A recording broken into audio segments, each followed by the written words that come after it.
पिता 5वीं की कक्षा में पढ़ता हूँ।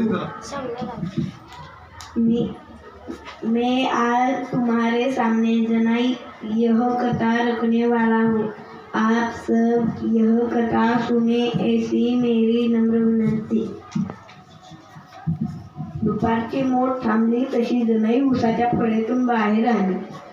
पाल्यानं कापलेलं रंग सारं बघत होतं.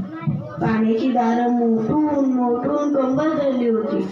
कधी एकदा घरात जाईन आणि पडीन असं तिला झालं होतं.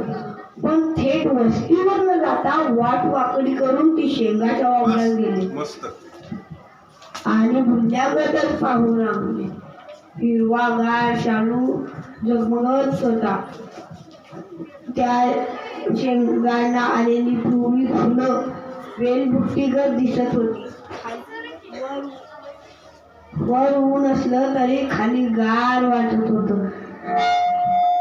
जनाई या दिवस रात्र घाण गाळून काढलेल्या या कशिद्याकडे पाहतच उभी राहिली आणि एकाएकी तिच्या कानावर रव रव रव असा आवाज येऊ लागला.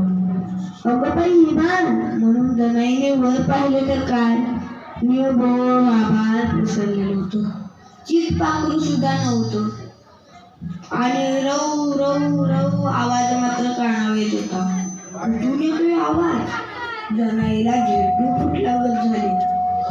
तिथे थांबाय नको ती खाली वाकली आणि तिच्या अंगावर विमान आल्यासारखा काळ्या टिपक्या असणारा मोठा वाघ तिच्याकडे धाव घेऊन येत होता. अगं बाई साप म्हणून जनाई पाय